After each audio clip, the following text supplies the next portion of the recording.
swali za leo. Imani huja kwa kusikia. Ndio. Kwa hiyo baada ya kusikia, unaweza ukawa umesikia ukatii kule kusikia, kwamba nimesikia, nimeguswa, na sasa ninaona nasukumwa kwenda kutendea kazi haya niliyasikia. Yawezekana naambiwa acha ulevi, mjue Mungu. Baada ya kumjua Mungu na lakini ulevi unanisaidia nini? Napata faida gani? Hapana. Kwa ukatii kuacha pombe na vitu vingine na starehe zote ulizokuwa unafanya, ukaokoka. Baada ya kuongozwa sala toba, ukawa mshirika. Ukatii maagizo yote unayoagizwa na nani? Na mchungaji wako. Baadaye unakuta katika ule utii umeanza kusukumwa. Unaweza kuwa unasukumwa kusoma neno la Mungu. Kwa unasoma neno la Mungu, baadaye unashangaa na wewe unaanza unasukumwa kuwashuhudia watu. Unakuta unawashuhudia watu wanakuja kwa Yesu. Unashuhudia watu wanakuja kwa Yesu. Baadaye unakuta kuna element, hata mchungaji wako yule anaweza kuona kuna element ya wewe kuwa kiongozi, ukasimame mahali pengine kwa niaba ya kuwahudumia wengine. Sasa si mchungaji anaona, ili unakuta na wewe unatamani, unaona kabisa ndani kuna kiu ya kuhudumu. Una kiu ya kwenda kumtumikia Mungu. Kwa sababu kiu ile huwa inaanza pale mahali ulipo. Atakaita, yani si mchungaji ataanza, ila wewe utaona kabisa, yani unamwambia mchungaji matunda, au mchungaji atayaona matunda ya kazi yako kabla hujaingia kwenye wito. Kwa hiyo yale matunda ndiyo ambayo ataanza kumwelekeza kiongozi wako kwamba wewe uko wito au hakuna wito. Maana yake unaweza kuona unasema nimemshuhudia fulani ameokoka. Tena nakuta mwezi ujao nimeshuhudia fulani ameokoka. Tena mwezi unaofuata nimeshuhudia kina fulani wameokoka. Kwa hiyo mchungaji au kiongozi wako anaanza kujua huyu ana wito, lakini yeye hajajua kwamba ana wito. Anaweza kukuelekeza, ndugu, ndani yako kuna msukumo au kuna wito ambao Mungu ameweka ndani yako. Unataka uache kazi unayoifanya ukamtumikie Mungu. Unaweza kusema labda mimi sijaona huo wito, ila nikitamka tunaona mimi watu wananikubali. Kwa hiyo hicho kibali kinakuwa ni kibali cha Mungu amekiachilia ndani yako kwa ajili ya kazi yake. Lakini wewe pasipo kujua kwamba Mungu ameachilia kibali kwako. Na kama mchungaji hajakwambia hilo, kuna wakati kama umeokoka unakuta ndani yako kuna msukumo wa kujitoa kwenda kufanya kazi ya Mungu. Unakuta unasema hata hapa nilipo naona kabisa ninatakiwa nijitenge, niende kijiji fulani, au niende mkoa fulani, au niende popote pale niseme habari za Yesu. Yaani ule msukumo wa kuona nikatamke habari za Yesu, ni kwa tayari wito unakuwa umeanza kufanya nini? Kutokeza. Unaanza kuchipua. Ndipo utajua kwamba huu msukumo si kazi yangu, ila nasukumwa kwenda kuifanya. Ndipo unaanza kuona element ya kwamba tayari Mungu ananiita. Wakati mwingine kuna wito wa aina nyingi. Mungu anaweza kusema na wewe katika ndoto. Unakuta tayari unahubiri mkutano, au unafanyisha semina, au unawaombea watu. Unakuta tayari pale Mungu anakuambia iko kazi ambayo Mungu ameweka ndani yako. Nafikiri umeelewa. Nimekuelewa sana Pastor, na umegusa kipengele cha huduma na ukagusa maeneo mengi hasa juu ya wito, namna unavyokuja ukagusia hata kwa njia ya ndoto, kuona kwamba una huduma, unaombea watu. Nikakumbuka kitu kimoja, sasa hivi wachungaji wanapitia mengi. Wakiombea mtu akidondoka, nasema anatumia nguvu za giza. Hiyo wewe unaichukulia kama ipi?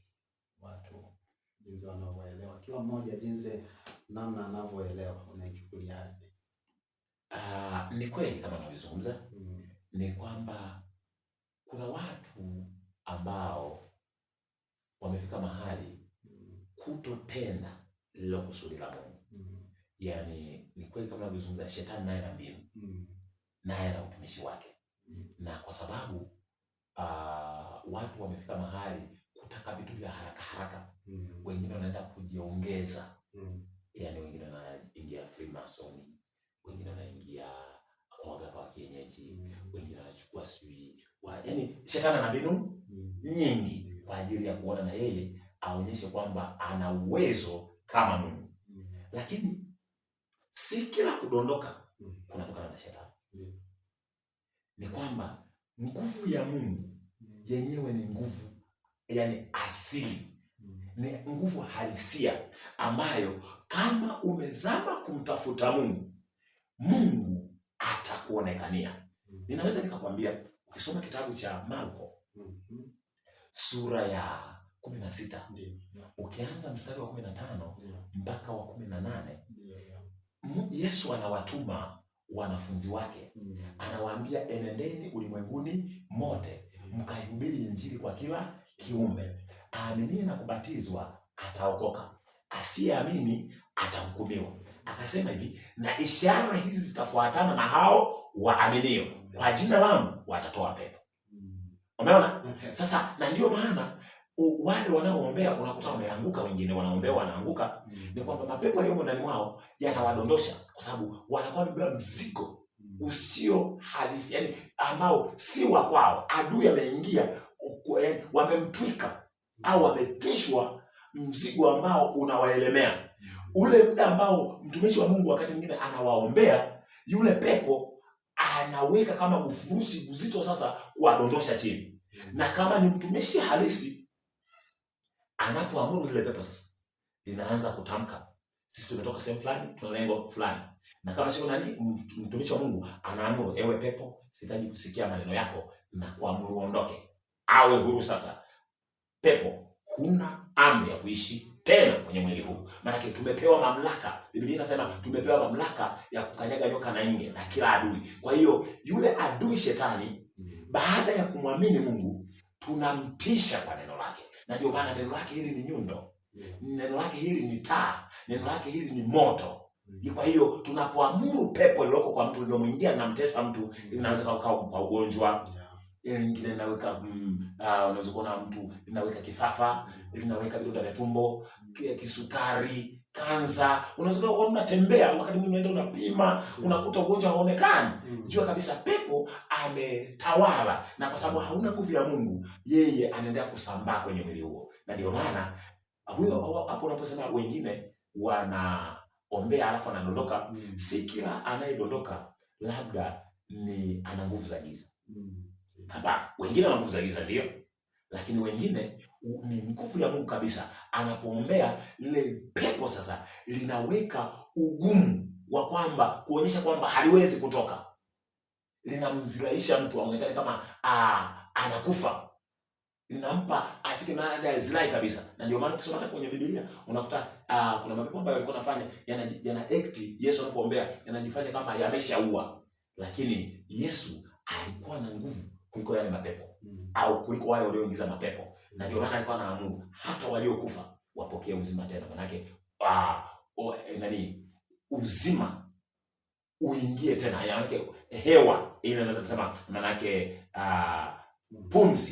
pumzi iingie tena. Manake yeye ana uwezo wa kufanya kitu ambacho mwanadamu hana uwezo wa kufanya. Na ndio maana naweza nikasema shetani naye ana mbinu. Ndio maana wengine wanasikia wanatumia vitambaa, wengine wanatumia chumvi, wengine wanatumia mafuta. Hayo si mapenzi ya Mungu. Ndio. Yeah. Tunaweza kujifunza kwa Yesu. Ndio. Yesu hakutumia kitambaa. Yesu hakutumia chumvi. Yesu hakutumia mafuta. Yeye alitamka kwa neno. Na ndio maana watu sasa wanajiongeza, anamwaga mafuta anasema kakanyage. Anamwaga chumvi anasema kakanyage. Wengine wanatumia maji. Lakini hayo ukiangalia kwenye Biblia hayamo. Ni kwamba adui ametumia njia mbadala kuonyesha kwamba yeye ana uwezo au ana ubunifu kuliko nani? Mungu. Lakini Mungu ataitwa Mungu na matendo makuu yaliyotoka kwake bado yanaendelea kutendeka. Amen. Amen. Lakini pia la mwisho, mtumishi wa Mungu, nikisoma kwenye Biblia Yesu anasema mtafanya zaidi ya haya ni afanya. Sijui unaweza ukaweka vizuri hapo wewe, lakini nafikiri ilikuwa ni kama agizo kwamba kuna watu watafanya zaidi ya yeye alivyofanya. Na ni swali pakoje hapo na bi yake. Sijaona mtumishi wa Mungu yeyote wa duniani, sijui kwa umri wangu na namna ambavyo nimetembea, sijaona nikihakikisha mtu anasimama aliyekufa akafufuka, yaani amekufa akafufuka, ila Yesu alimfufua Lazaro. Na sijaona duniani hapa mtu akifanya zaidi ya zile kazi za Yesu. Sijaona akiwa amefikia kufufua mtu, sijaona. Ni vizuri umezungumza awamu ya kwanza kwamba Biblia inasema tutafanya zaidi ya yale ambayo Yesu alifanya.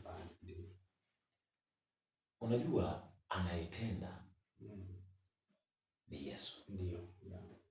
Na ndio maana yeye anasema mtu akinitumikia Baba atamheshimu.